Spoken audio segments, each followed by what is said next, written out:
All right. So first of all, I guess, can you explain to us what the responsibility of the Joint Task Force is when it comes to the inauguration? Sure. The Joint Task Force National Capital Region is responsible for both the ceremonial support for the 58th presidential inauguration, as well as providing DoD, Department of Defense support to the Secret Service for security of the inauguration. How challenging is that? So how many people will be out helping to make all of that happen? It's a big challenge, as you could imagine, but we have a great team made up about 5,000 service members from all services who will participate in the ceremony itself, and then several hundred more that will support on the security side.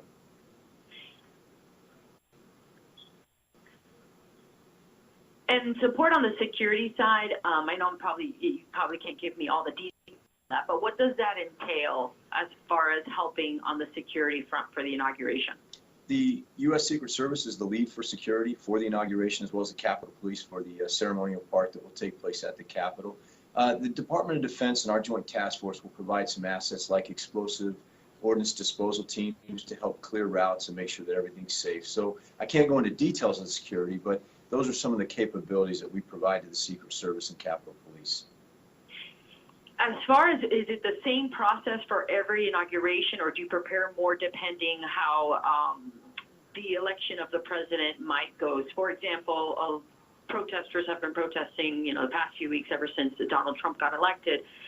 Protests are expected at the inauguration. So do you prepare differently depending on who's elected and the controversy surrounding?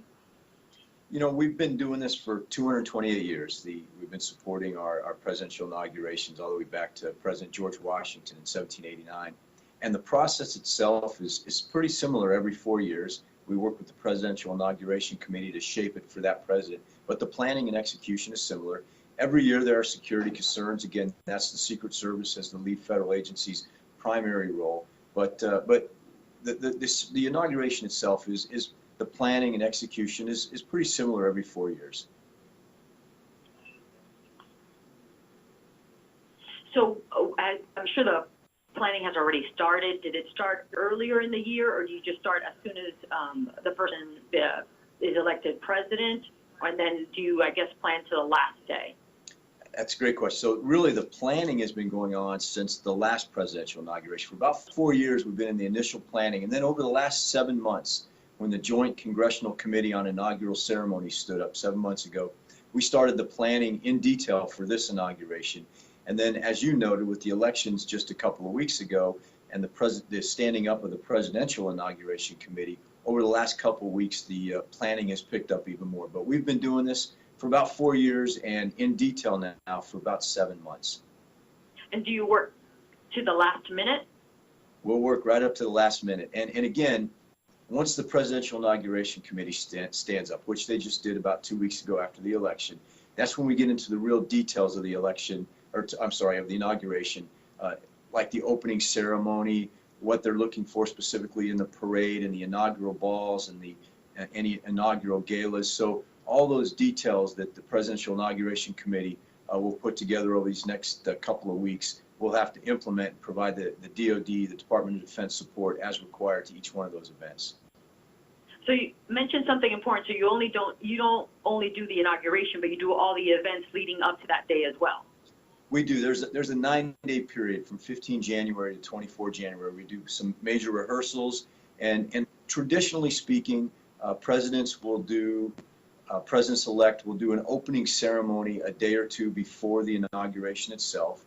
And then there will be all the inaugural events that take place, from the swearing-in ceremony, which is the big one, to the departure ceremony, and the presidential escort to the parade, and then the inaugural balls that night. So it really is. And then the next day there's traditionally a church service. So there's about a 3-day period where there's a lot of events going on. And then as far as, as I'm sure you've seen, of course, president after president come in, is an obvious question. Do you take a sense of pride in doing this, every 4 years? Or depending, I guess, if someone's last 8. That's great. And great question. So, we do take a lot of pride, and as I mentioned earlier, we've been doing this. The military has been supporting presidential inaugurations since 1789, when we had militia, U.S. Army, and Revolutionary War veterans escort President Washington to Federal Hall in New York City. So we take a lot of pride, because this is a big deal for our country, when we honor our commander-in-chief, and it represents the peaceful transfer of power that takes place within this great democracy. So we take a lot of pride in the history that has gone behind this, all the people that have done this before us, and then what it represents for our country around the world. And then I just have two more questions. The number one goal going into this, what is the number one goal for you and everyone that's working on this? Well, our number one goal is to honor the President of the United States, honor the office, and honor our Commander-in-Chief with a world-class ceremony, again, that represents the peaceful transfer of power as well as the civil authority over our military. So a world-class ceremony with no hitches, and again, with a lot of moving pieces, a lot of logistics behind it. But as far as what America and the world sees is just a very smoothly run presidential inauguration ceremony. And then my last question, are you from Folsom, California? I was born and raised, I was born in Rancho Cordova at Mayfair Air Force Base. I grew up mostly in Carmichael, moved there in grade school, graduated from UC Davis, but my folks still live in Carmichael, California, so that's where I call home. Del Campo graduate, UC Davis graduate. So they must be proud of you. They are, maybe a little surprised, but certainly proud.